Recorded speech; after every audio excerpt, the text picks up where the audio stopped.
Let's get some advisors on the go as well. Ooh, no.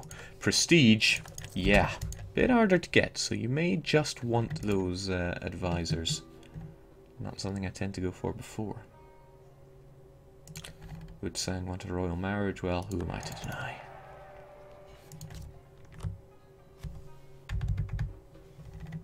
Time to colonize? I think not. Good old Warsangali. So part of the reason we went Muslim is so that we can keep an eye on the rest of the world. Somebody wanted to check the culture in the east. I'm trying to... Oh yeah, culture has changed quite a bit, hasn't it? For example, we now have Swiss and Swabian. And I don't think we had Franconian either. And the Italians, they've all changed. Piemontese, Lombard, Venetian, Ligurian. It's all going on.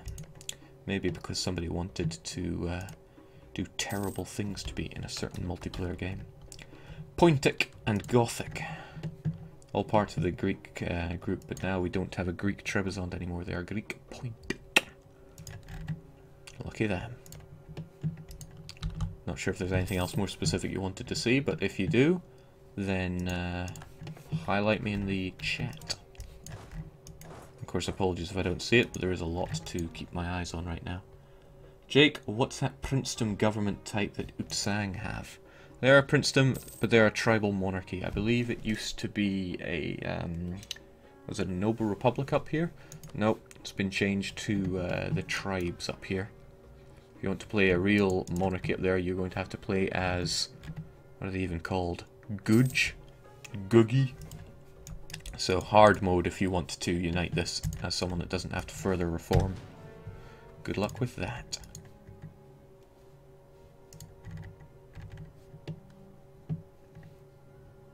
Trade map, Jake. Ah yes, some people were wondering about the trade.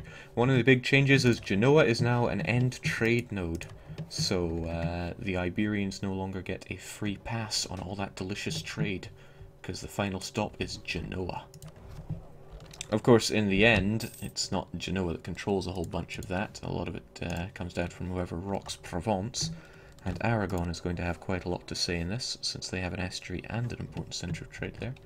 So, if you're playing as Spain, you may want to wrestle a bit with mainland Europe for domination of the trade. Much like how England now has to wrestle with the mainland if he wants the English Channel. Bucket of ducat. Bit of an overwhelming map mode to look at when you zoom out.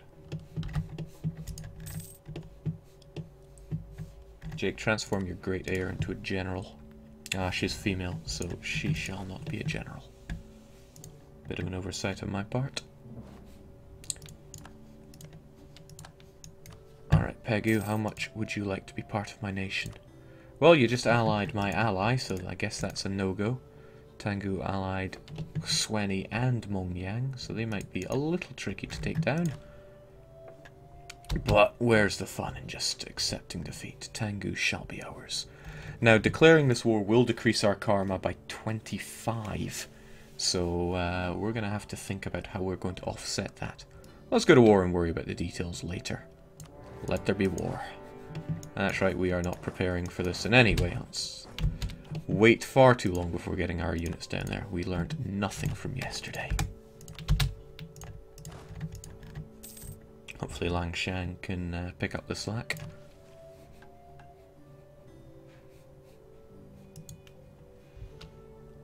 Careful, Jake, it's an OPM. Oh, no, no, no. We'll be just fine. Mind you, they're already throwing quite a lot of troops our way, so I'm sure this won't go too well for us.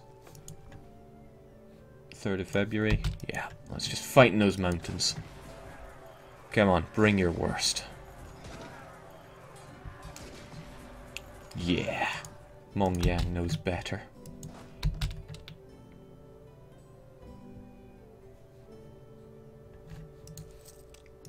They're going for a bit of a run back to their country, but that's fine. No problem.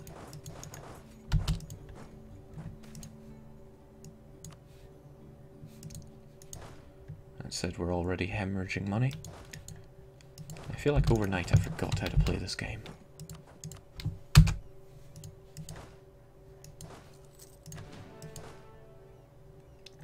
Jake's 100-year war in Albania and Otto War are still going on. Those wars, you might find, are no longer happening right at the start. So if you want to lead Skanderberg to glory without having to fight the Ottomans straight off the bat, then go for it. And yes, England is no longer at war with France right from the start. That's not going to stop France from really wanting their land back. But if you're playing as England and you want that union, well, there's a mission for that. Get out of my country. My hilariously overpowered manpower, morale, will chase you away.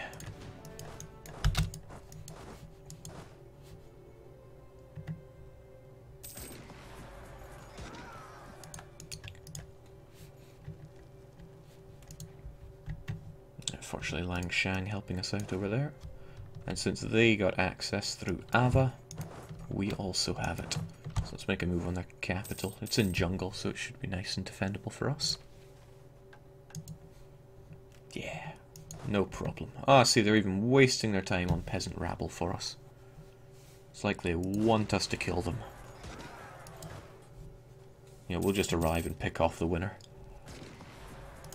The peasants won.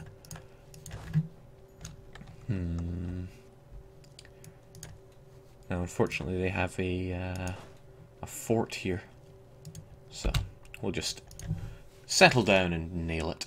Hopefully, their units don't reinforce too hard and come and slap us. It might, but hey, we're not playing to win, right? I mean, who plays to win? Jake, does England still have the 000 king at the start? Has that been changed? Well, King Henry, of course, he reigns supreme. You know, from a Scottish point of view, he was the greatest monarch to have ever lived in England. Frankly, he should have lived longer. Okay, so a representative of the farmers of Pathian have arrived in Harat. Man, these names of provinces are going to be the death of me. Imploring Abu Nasir Sur, is that me? It is me. To help expand and maintain the irrigation system of the province. The local population is growing and claiming new land at a speed that current infrastructure does not support. So we could either listen to them and we'll get a development cost decrease in a certain province, not to mention we'll gain some karma. Karma is the important thing. That'll work for a couple of years over in Pathian. And it's jungle, which already makes development cost quite a bit higher. So we're not all that interested in developing at the moment. Or I will lose a bunch of karma, and they will be a bit unhappy. Well, we need to keep that karma up since we just lost some for declaring war, so let's get that karma up, even though we're not all that interested in the development bonus.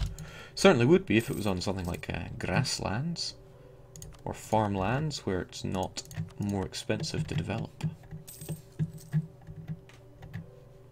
Okay, they're on the move, but however so.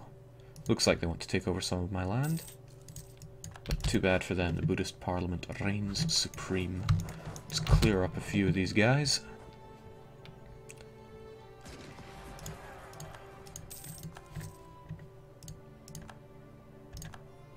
Now, since we did not have any fortifications in these provinces, they fell quite easily. But that's no problem, we can get them back just as easily. Also bear in mind the locked movement. If you've gone more than halfway, you'll be stuck on that movement path. Don't really want to charge into their mountains though, so let's hope that they... Ah, they want some of me. Well, to be honest, they're correct in wanting that since I'm low morale here. Yeah, that's alright, we've got our back up to the north.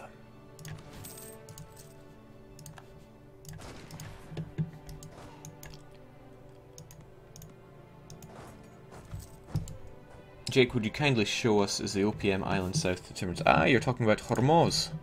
Yes, an important centre of trade. What a shame, they still have generic ideas. Modern day tragedy, if you ask me.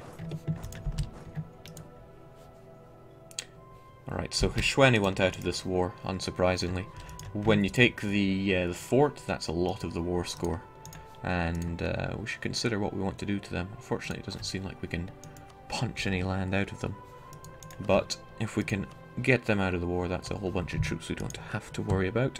So I'll take the money, take those war reparations, and not really sure I want to be taking land from you, since we'll lose 10, 20 karma. Not really in my interests there. Even if it's going for Langshang, it is me that is making the call there, so probably not in my best interests to lower things like that. Still, I'll take the money.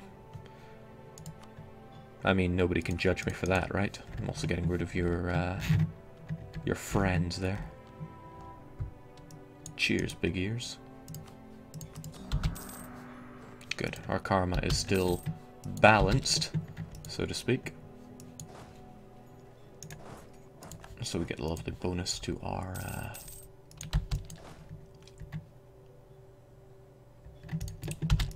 to our discipline and our diplomatic reputation. Alright, I see they're on the march. They want me dead. But they'll have to catch me if they really want me.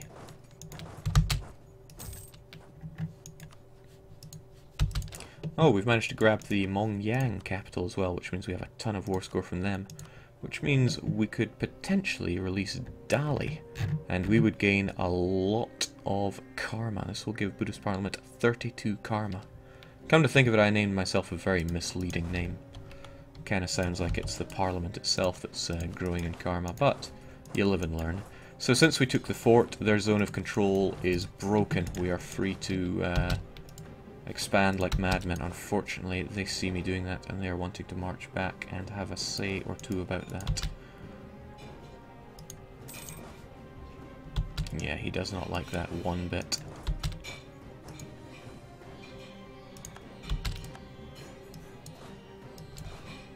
He'll probably not want to attack us, but he knows that he is running out of options. And then again, I'm breaking my own rules here by demolishing all my manpower, but that's fine. Now we got that plight again, but it is another chance to gain karma, and I am not opposed to that. On a scale from 1 to very smug, how smug was Wiz after beating you as Riga? Or rather after your beating from Riga? Entirely? Is that an option? He was entirely smug? Okay. We just need to grab these provinces, and Mongyang is out of here. We showed this before, but looting now has a bar. Not entirely dissimilar to Crusader King.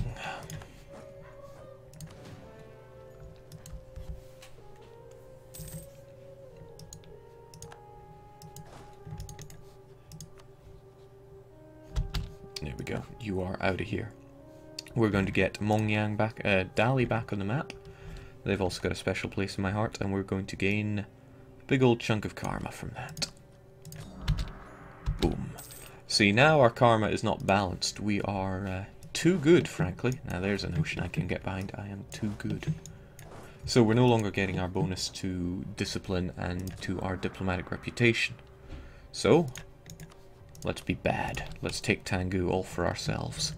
Gonna lose ourselves 10 karma, but frankly that's not enough. I want the money. Heck, why don't we just force religion as well? I want it all, and I want it now. So there we go. Tangu is ours. And thankfully they were small enough we were able to make them Vijrayan as well. Let's get that core on the go and enjoy our smug sense of karmic superiority. Let's also enjoy the fact that we knackered our manpower. Dali want to help us out. They are a different kind of Buddhist to us. And again, if I earn a call to arms from my Buddhist friends, then it will increase my karma, allowing me to declare yet more wars. Being stronger couldn't hurt, at least on the diplomatic field. So, about that issue in Parliament, still only 75% chance to go. Now we could bribe an MP for a bit of money, or give some Diplo support. We all know our feelings on Diplo power, so we'll get that going. Now we're guaranteed to win, but only after 1449. We'll check it back in a year or so. Our diplomats have been doing absolutely nothing, but, you know, that's what I'm like when I'm playing this game in this situation. Terrible. Hey Jake, how good of an income source is looting now? Is the Bank of Ming reopening? If you are a horde, yes. Thing about being a horde, you get extra loot. Generally though, the loot that you get will pay the price of those units, and not much more. Okay, you are only allied with Delhi, and Delhi are on the decline, so I'm trying to think. I would love to remove Bastar off the map, but I think Bengal have got to go. You know what, our bros up in Utsang, they like us enough. I want some claims here, but what do I want? Now remember, you can now take capitals. A bit more pricey to take, but sometimes you just really want it. Yeah, so having too many seats in Parliament will make your stability costs higher. The flip side, of course, is that some of the issues in Parliament can increase your stability. So you can offset it there in a way.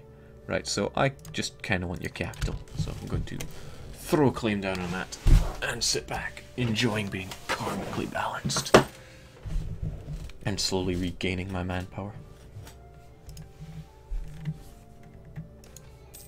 Importing of naval supplies, mercantilism, it's just too good. But we're not really playing for the long run, so I'll just take the power instead, thanks. And I'll consider how the techs are looking. Be as well focusing on military and get ourselves a bit of an edge here.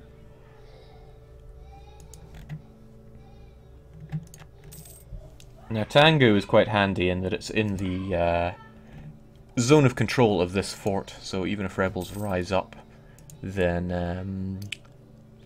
the thing is, if they stroll away from it, the fort will retake it. If they go to the fort, then they'll have to deal with this fort, and they won't be able to do those provincial effects because it's inside the zone of control. Jake, can you now claim capitals? Yes, in fact that's exactly what we're doing right now. Nasirabad. Ah, you know, I also want that. And our mission tells us to, so why don't we? Now the thing about this conquest mission is that when we complete it, we no longer get something like, oh, some prestige or military power. We get inspiring victory for 10 years, which gives us greater manpower recovery speed and yearly prestige. Also, I forgot to open it back up, but after the 5 years had passed, there was a, what's the word?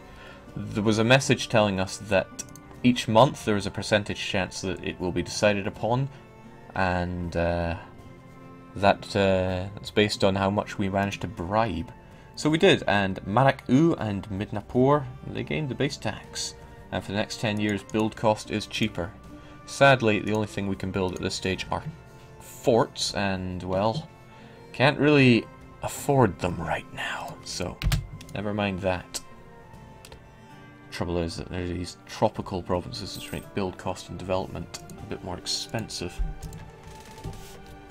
So maybe we should stay true to our national ideas and go colonizing, but I really don't want to. It's not what I'm here for. You know, Laknor would look really good in my quail egg blue.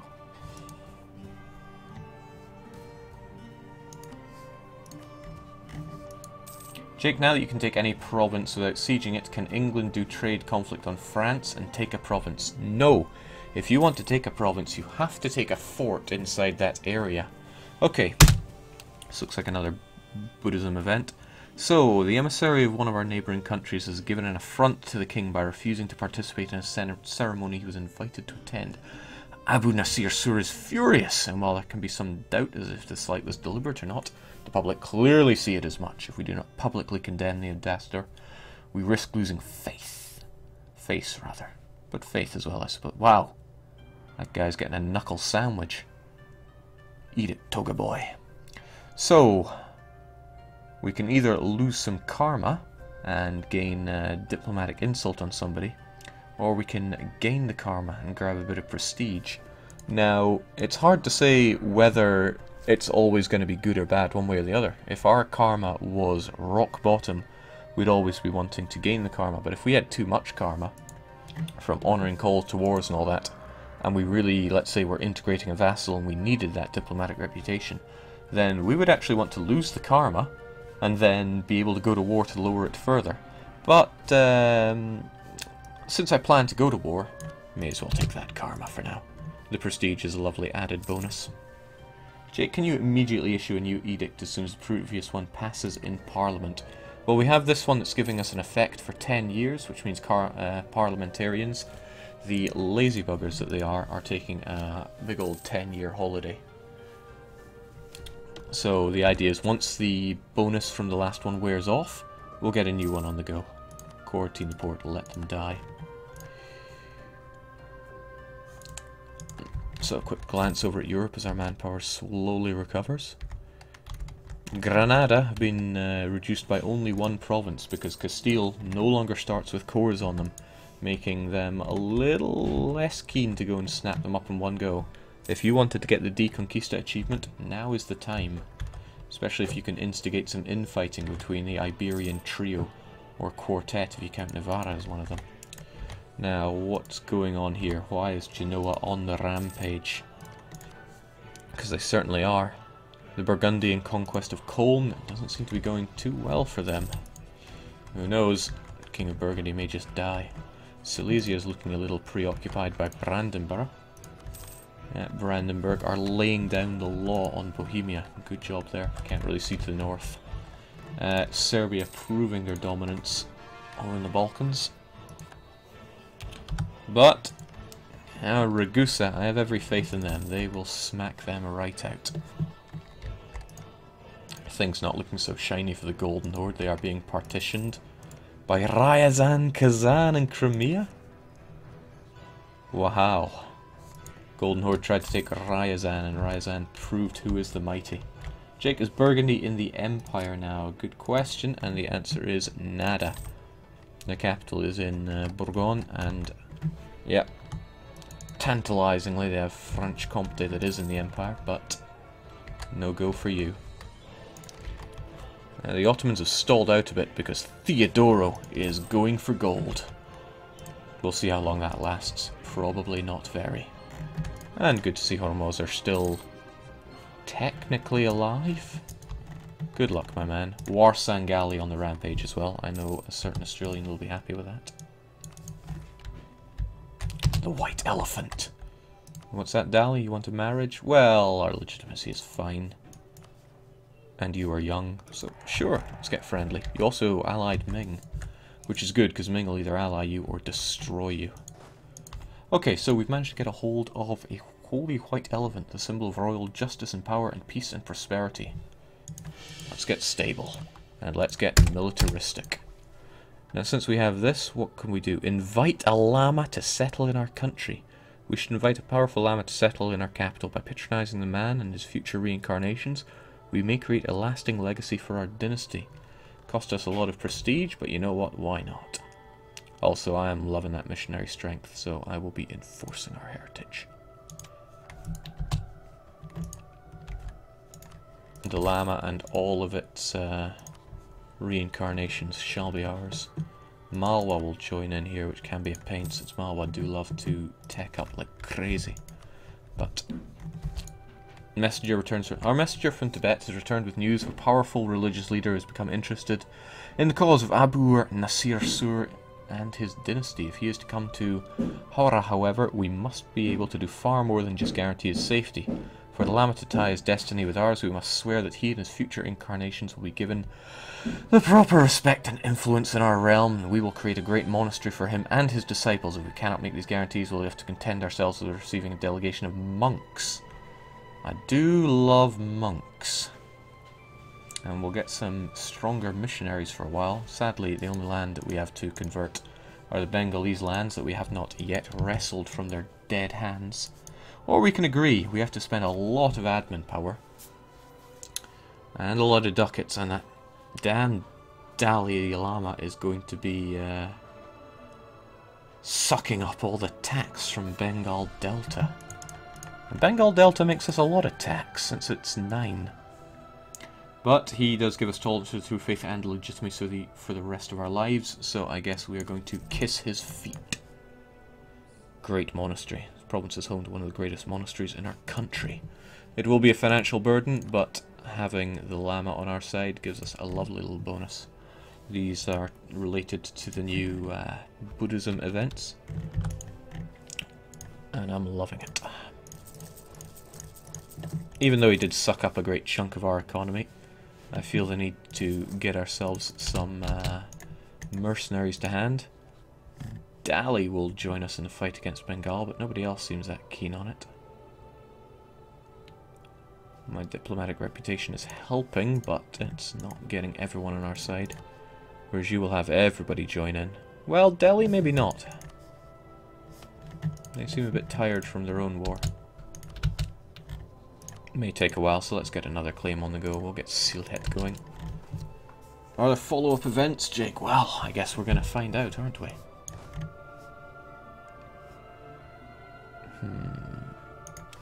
Ditch those guys. The rest of you get over there to Dhaka.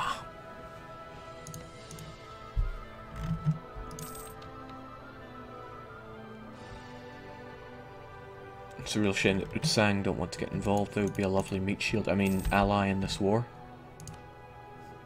We already have a royal marriage in place. Now, this is going to decrease our karma again by a big old chunk, so you really do want to balance out your karma if you plan on being a warmonger, but I most certainly am, and I wouldn't have it any other way. I would quite like your capital, so give me Gouda, like the cheese. And die. Probably should have taken into account his capital, if any, or rather his fort, and yes, he does have the one fort there, and it will probably stop us from progressing further. You'll see we're blocked from going beyond the fort, but that doesn't stop us taking these lands, which should be easy enough to take. So slap down 4,000 and the rest there. Hopefully they don't have to back up this, since we got a lovely military advantage over the man. Yep, lay down and die. Now, yep, I just can't go further because of that fort blocking us.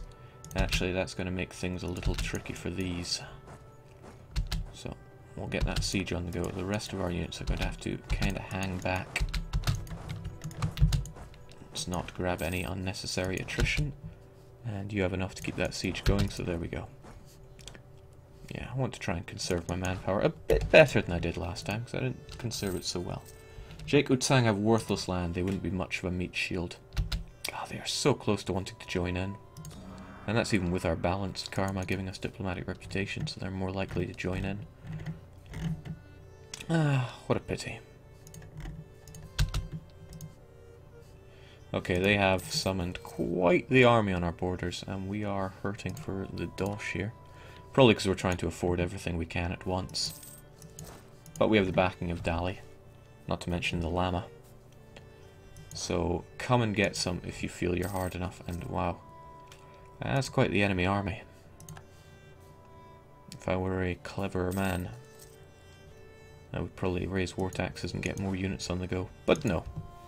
I have a feeling we can keep him pegged. This is mostly down to me making myself far too OP with this custom nation since I'm in the Muslim tech group. Of course, if they were to tech up, then that would be a bother. Perhaps I will have to stick my troops here so that he doesn't get any ideas. It's a farmlands, he doesn't have any particularly impressive generals, and he'd probably take a river crossing penalty on top of that. But we would have to... Okay, he's more interested in de-sieging his own land, which is a clever move by him. He might actually also want to move around here. Dali, buddy, how about we just go on a big old offensive together? He's less interested. The tricky thing is these allies in the war. Oh, you appear to be having a bit of trouble there. It might not be too hard to convince you to get out of this, actually.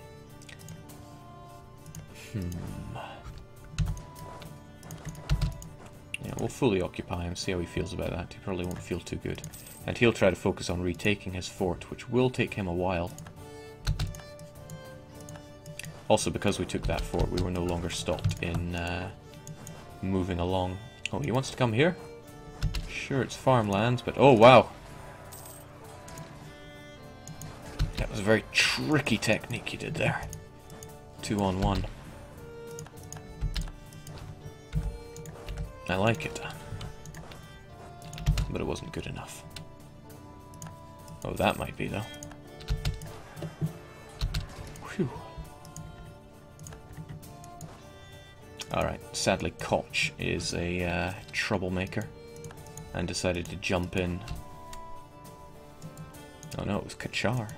Well, we managed to drive them out of our country for now. But if we want the war score to do as we please, we're going to have to go and get Delhi out of here by hook or by crook.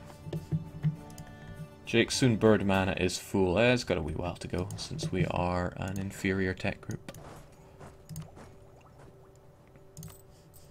Yeah, affording all these guys is actually costing me a fair chunk. And you still don't want to be called to arms. Neither do you, but probably because it's a faraway province. So we'll let our units just rest and recuperate a little bit.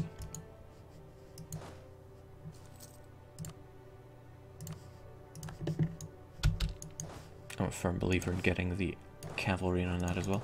What I can do with my units is, whilst they're resting and recuperating, they can stay in enemy provinces to loot them, so at least we get a bit of money from that. See, there's 11 ducats of loot here, and whilst infantry are not the fastest looters in the game, at least they're doing something rather than just costing me Manola.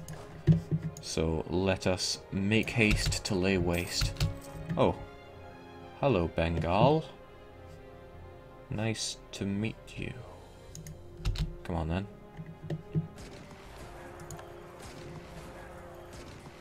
Away you go.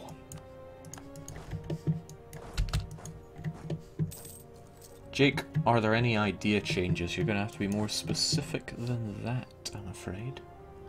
Jake, what does Admin Tech 4 give now? It gives you the ability to build temples, which are a staggering 40% tax increase. This is getting a bit expensive. I probably should not be paying for all these things I am, especially this this llama we invited into our great capital. He's costing us an arm and a leg as well, isn't he? Ah, well. I'll just press the advantage anyway.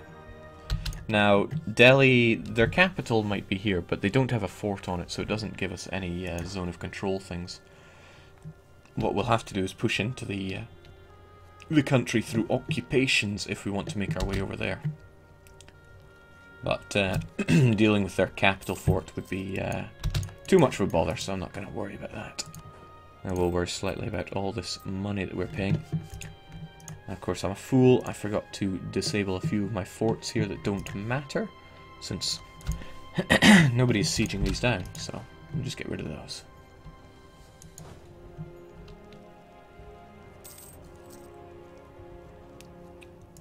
Now, because we were able to carve a path through, we were actually able to keep this path of conquest going through Delhi. Sadly, Bengal is having none of it, so we should keep our units together. Yeah, notice that pop-up? That was the loot that we're getting, which is certainly helping to pay for this campaign.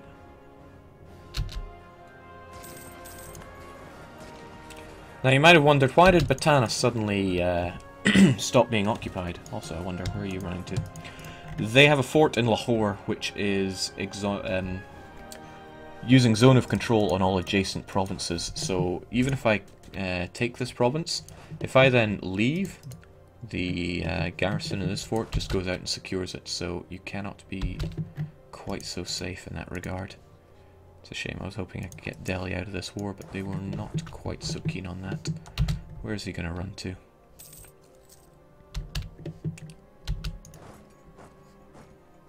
I'll chase you to the ends of the world if I have to. Maybe that's a bit further than I want to chase you, since we're going to be seeing some other friends around here that I don't want to fight, but I want Bengal dead. Yeah, there are probably quite a few Mal ones that I don't want to look at over there. Ka-ching. Oh well, that kind of chased you out of Delhi, so we'll siege Delhi, looting it as we laugh. and all will be well. The Tengu people want to rise up, which is a little unfortunate. I didn't want to have to raise autonomy here, but the unrest is causing us more issues than I want to have to deal with right now. Also, we have almost completely looted Lachnor, so we'll move back over to Gouda, because the loot bar refills by 10% each month after half a year of not being looted. Isn't that nice? Jake, do most countries make more money on average to help pay for their new forts? Yes, actually. You'll find that as an independent nation, you're going to make at least $1 a month, which will pay for one fort or a couple of mothballed forts. So you might actually want to save up some manola for that. Curse you, Kachar. Since you took that land, I can't be the one to take it. And Delhi is retaking those provinces that we just took off them. Still, they're scared of fighting our Space Marine style troops, so... probably not too scared about fighting these, since it's nothing but infantry. It might be worth our time walking away. Now, if they want to fight Kachar, that's a different story. Sadly, it's just Malwa and Gondwana involved in that, not Delhi. Jake, with Protestantism and Buddhism being overhauled, which is your favourite religion, and what is the strongest one? I think I will always love Reformed, but Protestantism did get pretty heftily boosted. Alright, we got Delhi's capital, which means they are almost certainly wanting out of this war. To be honest, you've cost me quite a chunk of money, so I'm happy with war reparations. It's a bit expensive to return that province. Well, it is an incredibly good province, no doubt, so never mind that. Also, you're not a co-belligerent, so that kind of makes sense. Yeah, demands exceed my individual war score with you, but hey, money is always good, so we'll settle for that. Yeah, before I do that though, I'm going to get my troops out so we don't get exiled in Delhi. Ka-ching. Now, Malwa, my good friend. I'll have to secure a fort from you. However, you are well defended by zone of control from your vassal first. Oh no! Your vassal is mothballed Mandla, so let us take brutal advantage of that. He's going for Balasore, I can tell. And I cannot allow it either. Because I don't want to allow it. Since it's a mothballed fort, he'll be able to take it rather easily. Okay, he's not interested in it. Maybe he did want to protect his own nation in the end.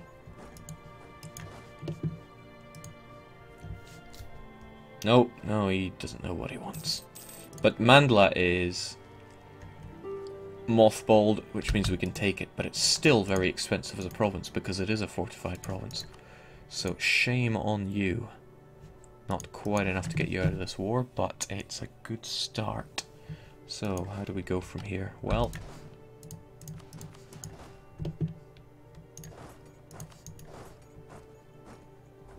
this is how we go.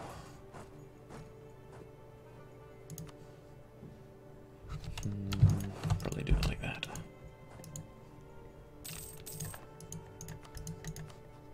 With a bit of luck, these extra forts will give us just the little punch we need to get Malwa out before they do horrible things. Is one more province enough? Ha! Just a little bit too little. However, I'm not giving up just yet on that, because our good friend Dali is helping out. Which means we might be able to get a bit more than just nothing out of this guy. Jake, how capable is the AI with placing forts? They do quite like to build forts, and they use them rather intelligently, which is scary. I mean, you saw Riga, didn't you? I mean, I didn't. That didn't happen, but you might have. Okay, I'm all about taking the money, because after all... lose stability or lose tax. Unfortunately, I'll just stick with losing the tax, thanks. And get ourselves back to our mothballed fort. That was perhaps not our greatest of plans. It's very unfortunate for us that Kachar have decided to muscle in on the territories that we want. However, even if they do take it, we'll be able to declare war on them for it. It's another hit to our karma, but what are you going to do? It means that we could just outright annex these guys. The cost to our karma is staggering. A big old 40. Not to mention the aggressive expansion. But they can't join a coalition if they don't exist. Oh, I can humiliate as well, and we are going to be doing that. Which means we'll ditch one of these provinces. We'll ditch the cheapest one because we are cheap. So that's another one of the changes I really like. To be honest, I never really used humiliate much because I would rather just take the land. Now you can humiliate and take the land. And I want any excuse to get that PP higher. Jake, is there a limit to forts you can build, and how does it differ from the forts you can keep up at the same time? The limit is your budget, and I believe that's it. If you can afford it, then by all means build them. Right, thankfully we have the ability to convert these lands, but we're going to want to get them cored first and foremost. Part of that expense comes from our war exhaustion, but part of it is also down to them being fairly high in development.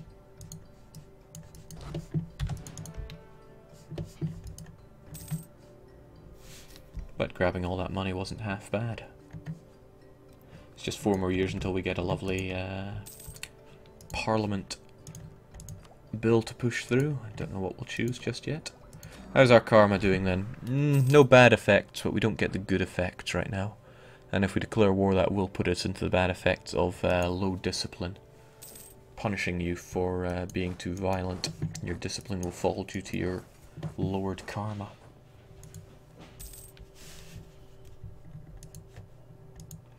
Okay, so their capital was forcibly changed to here, but I think Bengal can win this because I didn't eradicate their army. Okay. Tripura, what are you playing at? I simply cannot overlook the fact that you insulted me. But my karma is already suffering quite a lot. So what can I do about that? Well, thankfully it tells us what we can do to increase our karma. Return cores, release nations, release vassals, honour alliances, and be declared war upon.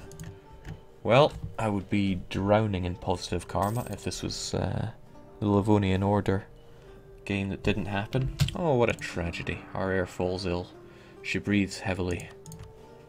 And stupidly. Guess we're going to pray for her life. There are no words sometimes. Okay, so we could get the next dip tech. Or we could consider if we want to get any of that development going. Unfortunately, a lot of this land is tropical, which increases the costs, but not all of it. Barind is farmlands, which allows for extra buildings, and it is not tropical, so if we wanted to increase this, it would be a lot cheaper to do so. It only cost us 58 to do it there. But it's not cored yet, and we can't do it on our core on non-cores. So what I will probably do is get the production up in Bengal Delta, because it deals in silk, which is super expensive, and we pretty much dominate this node. So I want all of that. But it gives us marketplaces, so let's get those marketplaces on the go as well. We want those marketplaces anywhere with the large amounts of trade power, because it's a staggeringly large increase in it. Sadly, I don't have the money for it now. Buildings are quite expensive to make up for the fact that they no longer cost monarch points, so I'll do a little dance of joy about that. Jake, how do development costs scale? Is it more and more as you upgrade one province? Yes. I believe the cost for improving a province is a base of 50. It increases 5 every time the province is improved. And that is further modified by, well, the development. So development 16 is plus 16%.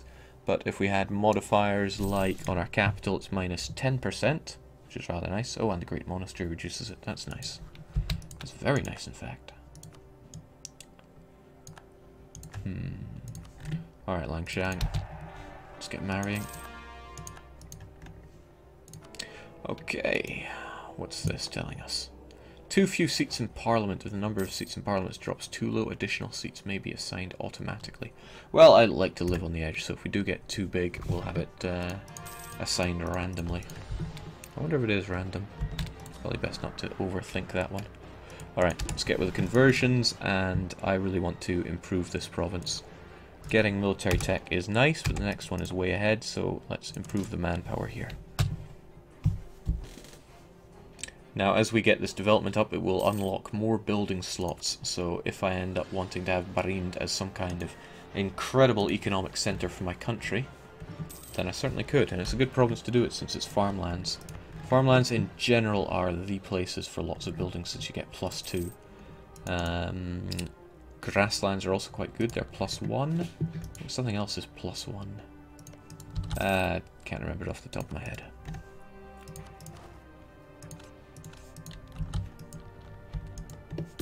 And yes, we got CK2 music. I had music from EU Rome, CK2, EU3, and of course EU4. I would love to get the EU3 DLC music stuck into EU4.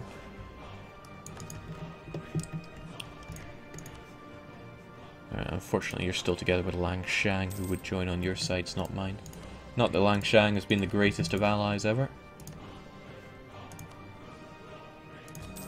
Our karma is a little too low, but... oh, jeez, everyone's gunning down Bengal. Everybody's gunning down Bengal. Maybe I should protect them. Well, it's a little late for that. Everyone's already stomping all over them. Ava, however. I'm going to send you a warning. Don't you dare move. So if you do move, you'll call me into a war, and that'll be good for my karma. EU2 OST was awesome. There was one song in that which was awesome. I'm sure we all know what I'm talking about. Alright, so somewhat as expected, they broke out with rebels. This one will fall fairly swiftly, but this one not so much since it's on a fort. The trouble is, you will probably get cozy with those fellows, and we don't have our bonus to discipline anymore. Well, we're just going to have to jump in anyway. Still, the mercs should take the front line and all that. I'll just join up there, and very swiftly you get on that case. You'll be there on the 1st of March. You guys back them up just afterwards. Let's hope we can kick these guys out of our country. Surprisingly well. Alright, Bengalese separatists, I'm sure you want some of this, so just come down and get it.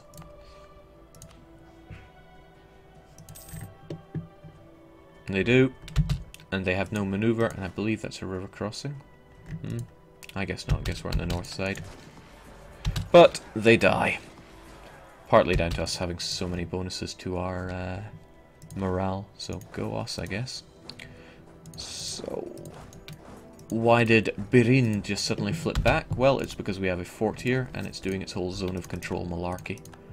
But now that it has just gotten rid of all our rebel problems, we can mothball the fort quite happily.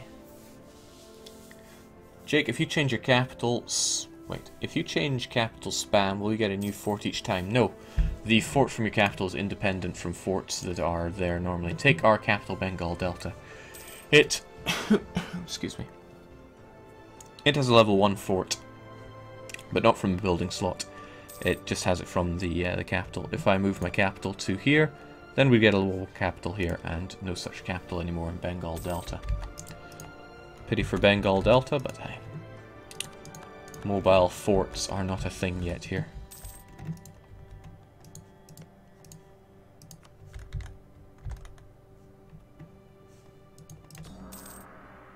You know, that honouring call to arms.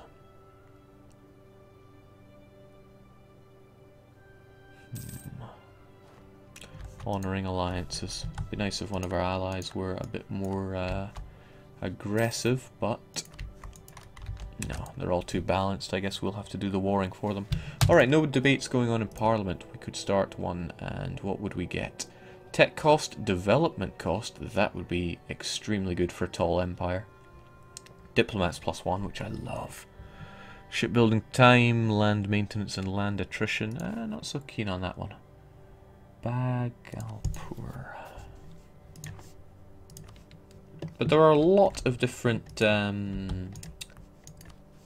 parliament issues that you can push through. Who else do we have a claim on, if anybody? Pegu and Bengal, and Pegu's not somebody I want to fight because that'll involve Langshan. Ava, also allied with Langshan. Not somebody whose toes I want to step on all too quickly.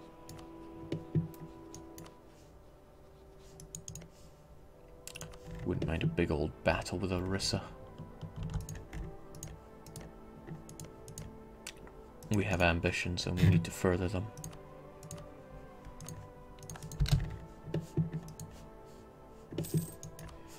Might be worth seeing if we can get any allies in the region that are interested in being a meat shield for us. You're alright, and you don't have an a truce with Arisa, so we'll go for it. Temples, please. Trade efficiency, please. Maintenance and land attrition, not so keen on this one. Who are you and what have you done with DDR, Jake? I just fancy something else. So let's get our claim on Arisa. And let's hope that Vijayanagar are able to deal with their little rebel problem. But since I'm waiting for that claim to go through, let's have another glance over at Europe. France have cleaned up house here. Burgundy have found themselves getting chewed up. The English reconquest of Picardy went alright. Castile allied with Navarra and Portugal, so what's Aragon getting up to? Still leading Naples and allied with Hungary. Hungary got buffed. Oh boy, did they get buffed. And Liège, wow. Somebody used to think of them as one of the hardest countries to play in Europe, but look at them. If they can do it, anyone can. Livonian Order, good to see you're doing alright. Allied with Riga. Puh. Pomeride made the dash for Danzig. Fair play to you. Albania occupying Serbia as God intended. Sadly, they are getting a little ravaged. But you have 80 war score on Serbia. Make use of it. For the love of all that is holy, Skanderberg, make use of it. Oh, I see. Serbia was attacking you. And they were probably warned by the Ottomans. Haha! Guess I'll be... Oh, Albania. They got the gold mine. They got it all. And he wants all that land off the Ottomans. Good on you. Somebody's asking, what is that orange in France? That is Nevers, and they are back. I started as a mere duchy, but that's okay. France is a kingdom, and the Ottomans also a kingdom. They'll be an empire when they conquer the other empire, the Blurple. Be glad when they're gone. Is Albania no longer at war in 1444? That is correct.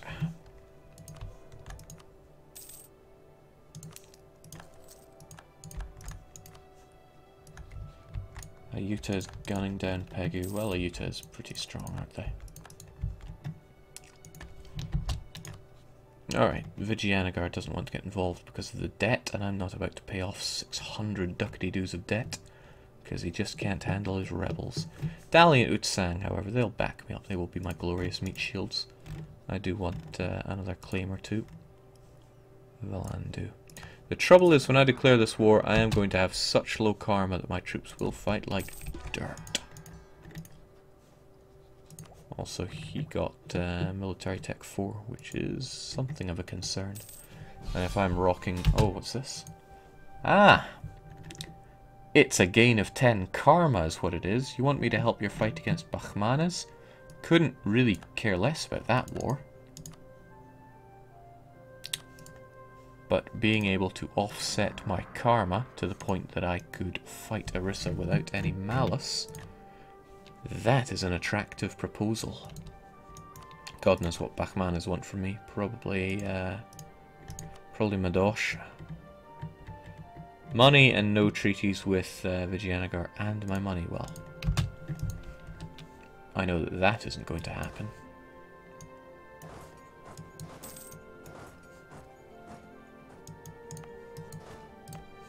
May as well get this fort re-erected, and this one for good measure. Having both of these... Hold on, you're just a capital fort, so no such luck.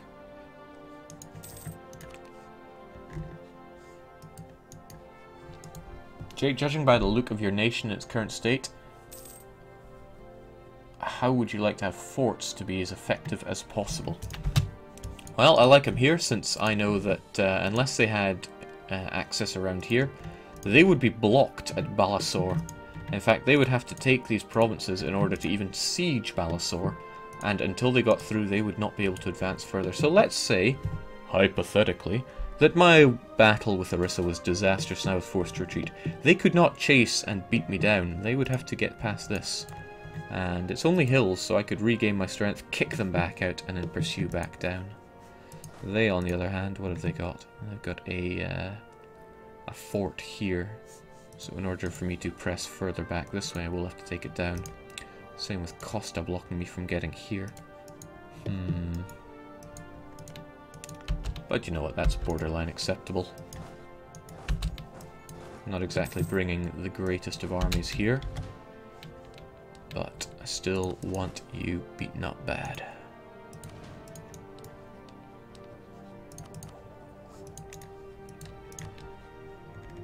Yeah, our meat shields will help out. You may have a few friends, but I still want you dead. Let's see how it goes. Our bonuses to morale should help out unless they have something that is quite good as well. It's just a shame that we don't get our discipline bonus, but at least we don't get the malice now.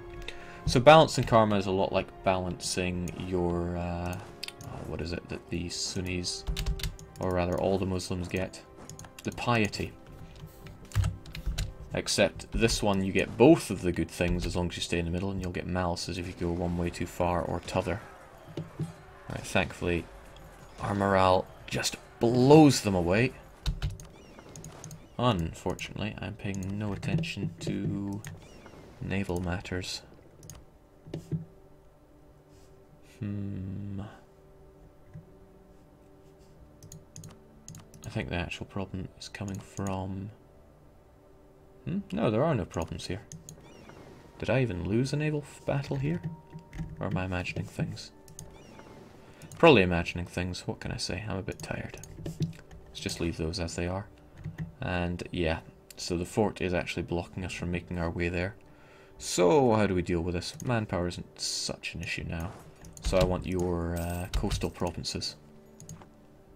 Since you have the estuaries, and they affect the Ceylon node, I would actually like to collect from there using our individual from Doab.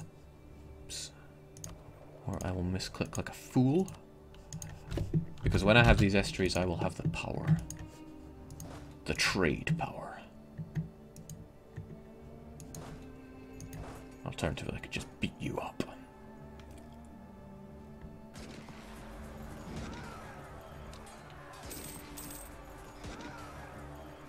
Get out of my sight.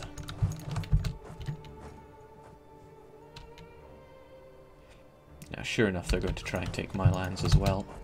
That I cannot abide by. His fort is not going to block me from going back to my own country. Thank goodness. Imagine that. Just getting trapped. Sadly, this war involves all these folks, so they can laugh about our Balasore fort. If I was really wanting to plan this through, I would have a fort in Bengal Delta as well to prevent them from really going through, but that's okay. Hold on. Ah, this is our capital. That's why this is taking longer than expected. But we have our meat shields to help us out up north. Get to it. Please don't stream tomorrow as I have finals before I'm going to a party, says Facile.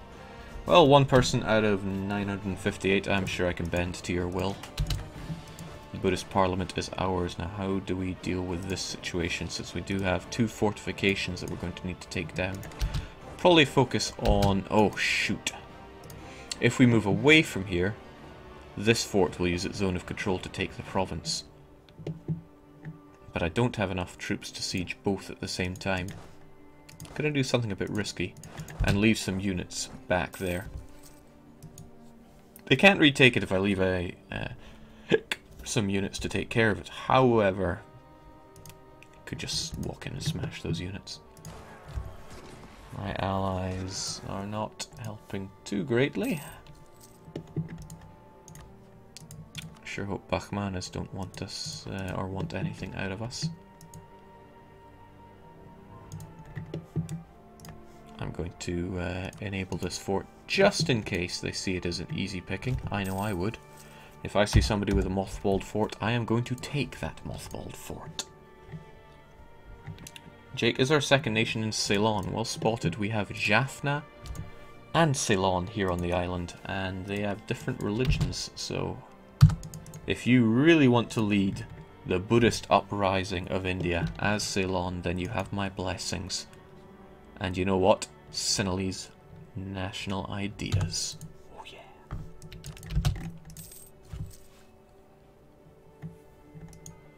Okay, I am a little bit concerned about the units I've left down here, so what can Parliament do to help? Sadly they don't offer us much there. Tech cost would be nice, but let's get those cheaper units. Now, what do you want? Legitimacy and more legitimacy? That's actually quite good because we get bonuses from that. And you want local autonomy in Katak? Well, better than spending the money. So that gets us a nice easy 100% chance on the parliaments. But as you grow bigger, you might find yourselves having to bend over backwards for them. Alright, sadly they took control of this province where one of my missionaries was working, but it doesn't cancel his progress. And looks like he didn't stop immediately in Gara, so we got the province back in our control. Also, he can't even siege it up. He doesn't have enough men. This is why forts can be so useful.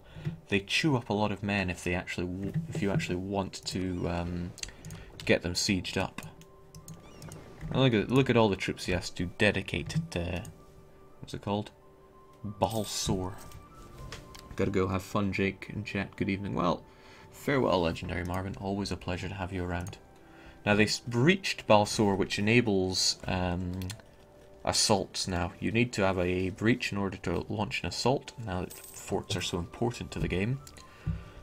But you can breach multiple times, so it starts with 1 and it builds up to 3, I believe. Bachmanas, thankfully you do not have military access through Arisa. Great, we managed to take this. So, where do we go from here? We can either take Costa or not take Costa. Who doesn't take Costa? These are 2 estuaries, which means when it comes to Ceylon, we have actually a fairly pathetic amount of power because we're collecting outside of our main trade port. All things considered, it's probably hurting us more, so let's get back to transferring trade power from Ceylon. Well, better to know. Alright, that'll keep Costa dealt with, but we are blocked from going here. We could probably get to it if we got access through Vijayanagar to get to it, but stepping in on Jampur's toes may not be the brightest thing we can do today.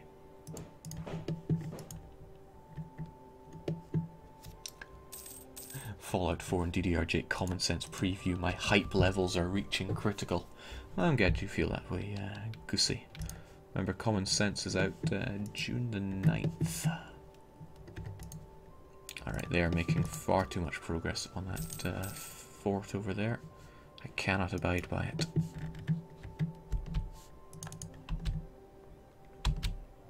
That I didn't like. Jampur was able to get through Arisa. It must mean that someone in this war also has the military access, which is hurting us. So we'll make our way over to Costa. Strength in numbers, lads. Strength in numbers. We have a fair chunk of war score now, actually. Could take pretty much what we want, which is these 2 provinces. Do we want his capital? The answer is no, it's a bit crummy. And we could have these estuaries, these delicious estuaries. Our power projection will go right up, but our karma will fall. Well, I'm a nasty guy, so I have no problem doing that. Thanks a bunch. But this does mean that our troops have become really rather delicate.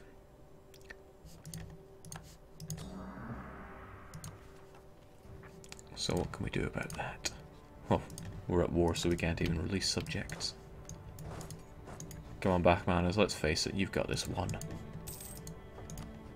And again, I could make Bachmaners release land in order to get myself some karma. Wow, I could get a staggering 32 karma if I punched that out of them. But it's not my war and far from my concern, so you guys just enjoy that war. Me, I'm going home to enjoy a night of discussion with the Lama. Jake, is Costa an estuary as well? No, Costa is not an estuary. I mean, they do have the river there, I guess it just wasn't as important. I'm sure there'll be someone from Costa that would argue tooth and nail about that issue, but that's neither here nor there for me. I'm not about to invest in that war. I'm no charity case. I am the Buddhist Parliament. Speaking of that Parliament, fortunately with all these we were able to get it done. So if you want the bonus from having lots of Parliament seats around, you're going to have to bend over for more of these guys, and they will have random demands. So some of them will want money, some of them will want your monarch points, or legitimacy, or Republican tradition, or if you have special systems, including like fervor or church power, they might ask for that as well. So we got pretty lucky here, since they just wanted legitimacy, which we get by the bucket load anyway. Thanks to having the Lama. Which means we didn't even have to bribe this guy.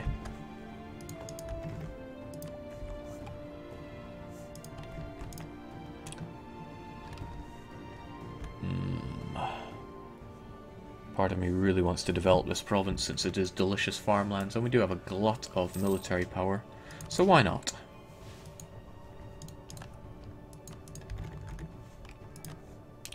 Why not have more? Now this campaign is not going to go on quite as long as the last one did, so my encouragement to you is that if you have something that you really want to see in this, bearing in mind this isn't Iron Man mode, I can do whatever I bloomin' well please in this, then let me know and I shall endeavour to show it off for you. Here they come. Perhaps it would have been wiser for me to tech up. Get out of my country, you scum.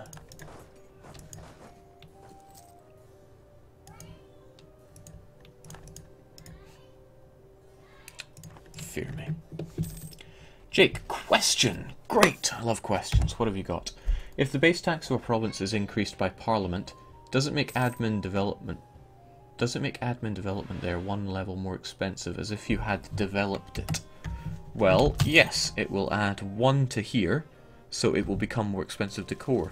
But you'll have that province anyway, so as a clever person you probably won't have it for 5 years uncored as Parliament goes through.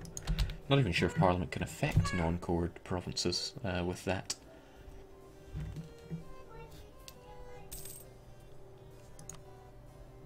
Alright, we're at peace, which is lovely.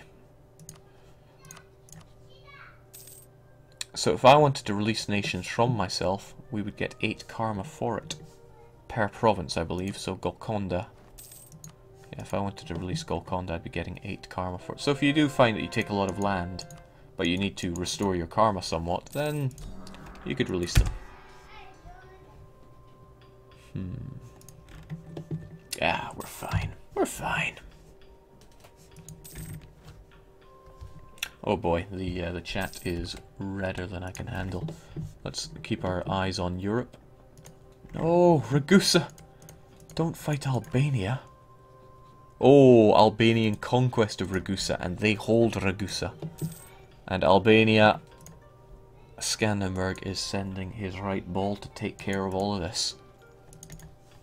Still kicking at the age of 60. He'll be serving up Turkish delight before you know it. The Ottomans this time around are fairly neutered. They're probably scared of Albania. Blurple, on the other hand. Ugh, this is kind of disgusting. Maybe I can pretend I didn't see that. The underdogs are performing quite well. So Albania now owns Ragusa. Good job. Right, so let's pay attention to any questions that are coming here. Oh boy, so many. How does conversion work with development? The higher development it is, the more missionary strength you need to convert. So let's take a look at Gaudet's got 19, which is slowing me down by 1.9 missionary strength. So yes, it's not just base tax, it is manpower and production that will affect that. Riga Part 2, yes, funny. Is Grayskin still as good as before? Go away. Jake, I'd like to see the Castilian Civil War or some info on it. I wonder if they're fighting it out at the moment. Well, I'm not playing as Castile. Maybe I can switch over to them later on. How do development costs scale? Are they multiplicative or exponential? I wouldn't quite say exponential. It goes up by 5 every time you increase, and it goes up per development by percentage. But you will eventually find that you cannot increase a province anymore and still find it cost effective. It'll end up costing you hundreds if you want to go into the hundreds of development. Jake, can you make a march? I could. Any new West African nations? I don't think so. They got a lot of love in Art of War. One thing I wanted to check for myself. Nice! The Congo miners have Congolese ideas. So, we may just see High Chief Ndongo or Loango campaign. Mark my words. Gotta spread that shamanist love again. Did you show some Tengri hordes so far? If not, I would like to see them. Sure, the Tengris are up north. They are a little squeezed out. Oirit would have to collapse to rebels. I'm not even sure if that would be enough since they're pagan. But you could certainly go a roundabout way if you wanted it. No, if you want to play as Tengri, you really want to play as Burrita. Mighty Tengri horde of the north that they are. They are Siberian Clan Council, however, one of the worst. No, let me go out on a limb and say the worst government type in the game. But that just makes it all the more rewarding when you spread Tengri far and wide. Tengri is pretty good, it gives you -2 on rest and cheaper regiment costs. That's something you really want. Did Croatia change colours? Unsure. And I'm not there, so I can't check. Jake, are there any really bad events for a Buddhist country once you max out the scales? And on a second note, does the karma scale get reset with the new king? Yeah, I was really hoping that my king wouldn't die so that I wouldn't have to deal with this dolt, but you know what, let's see. Because to be honest, I can't remember. We're at 63 right now. Death to our ruler. Our dunce rules the throne now. I guess karma is inherited from the person before you. It is not like piety, where it gets reset. But that's probably for the better, because it means you can't just go on a war rampage and then wait for your new king to reset it. Travelling minister? Yeah, let's get that stability on the go. Can you develop overseas provinces? So should you turn the Cape into a trade metropolis? Yes, you can, and it doesn't end there. Where's a province with some natives? Here we go. There's a native population of 1,000 here. They may or may not tolerate a province, blah blah blah. When it becomes a city, the remaining natives will give the following benefit. Development cost reduction. So if you have a lot of natives in overseas provinces, then they will reduce the development cost. You want to keep the people alive now in these like 9,000 native provinces. And that will stack with other bonuses. So if you get gold and there are natives there, you want to keep them alive. Keep them digging your gold mines for you.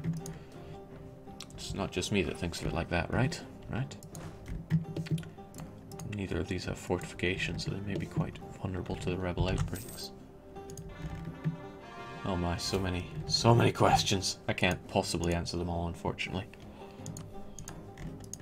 But hey, it's less than a week. You don't have long to wait.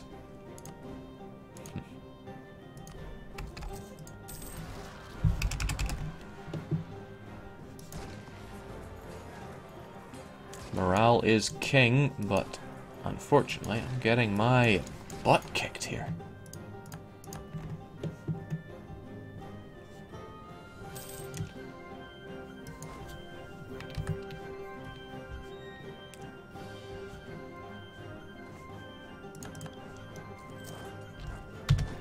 Have at.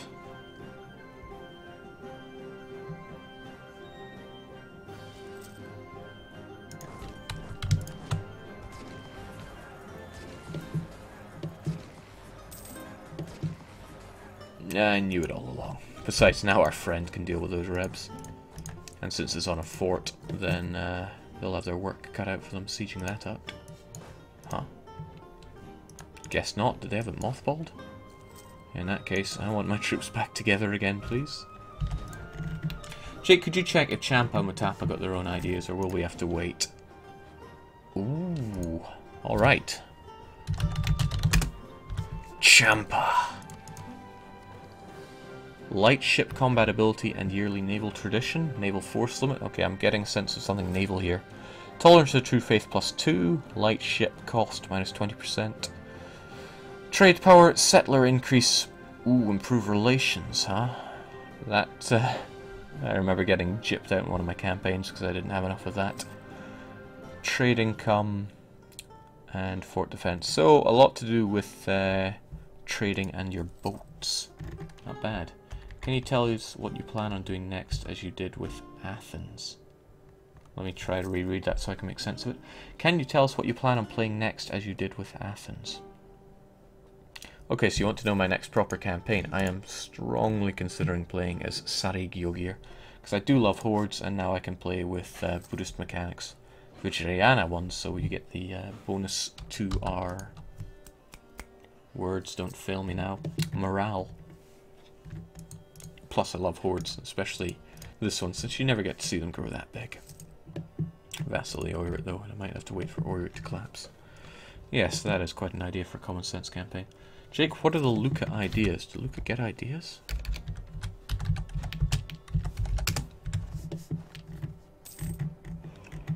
I guess you'll have to wait to find out. Because Tuscany decided to eat them up too fast, and I'm not about to go and destroy what Tuscany took. Albania, though. Goodness me, you are mighty. Defending against Venice. Are you alone? You're allied with a pope, so I wonder who's going to win here. Oh, who am I kidding? Skandenberg does not need papal crutches like that. He really doesn't, that's the thing.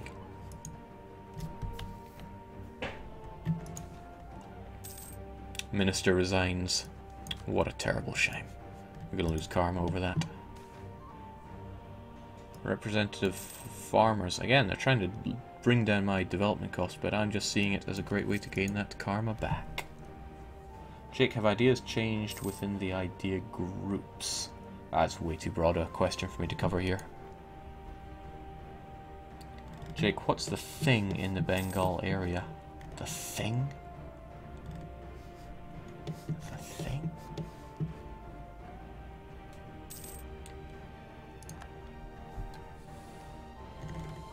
And people want to know if Mutapa got ideas as well.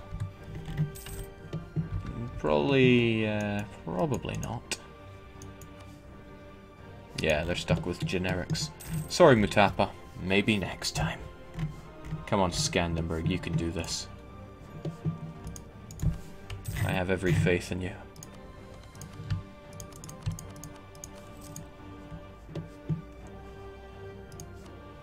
He's also spreading the most righteous of religions as well. Didn't even give in and become orthodox. He doesn't need that kind of crutch.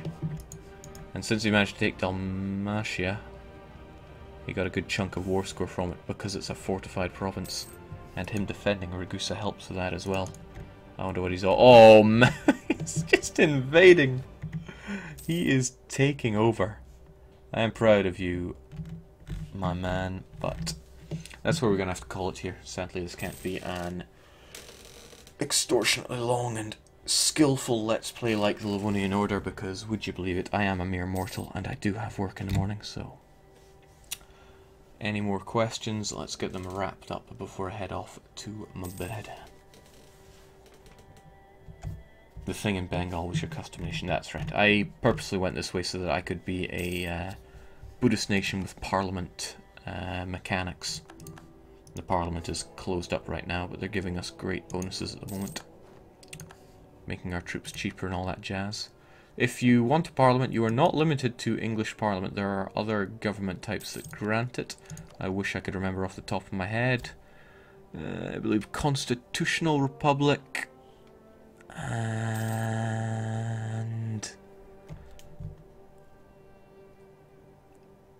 constitutional monarchy, was that it? Or was it administered?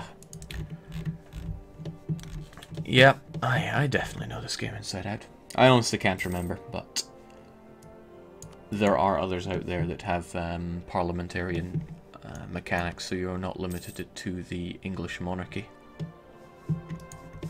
Which just seems like we stole from England, so sucks to be you. Constitutional governments, there we go. Can you still build roads in the provinces, or development value add to the speed of armies? I believe speed is gone from buildings, because after all, who's going to invest a building slot in being able to move slightly faster? What you want are things like 125% extra local trade power from the stock exchange. Or 50 or 100% manpower. Buildings are very powerful, however, it's quite the choice. Especially when you're limited in your building slots. So this little pathetic province here can only have one, but glorious Barind can have 5. Bengal Delta also 5, and if we were to increase it further, let's say get some more gold and production on the go. Yeah, make it 6. Heck, let's make it even better. I want more building slots. I want 7. Because there's only the one province in Greece that was added. Now, I don't spend a lot of my time staring at Greece these days, but, oh my, they renamed it to Ubia, or what have you, but it's Negroponte, I believe. Yeah, Skio was already there. I believe it was just that. But you might have noticed that Crete is no longer stuck in the centre of a sea zone, so you can now fabricate claims on it. Much like how roads can now be fabricated if you're, oh, I don't know, Athens. Can't remember if Cyprus was always there. I think they were. You could always get from Rhodes to Cyprus. I'm going to need to get that Jerusalem achievement someday. Whether I do it as Knights in Cyprus is still in the air.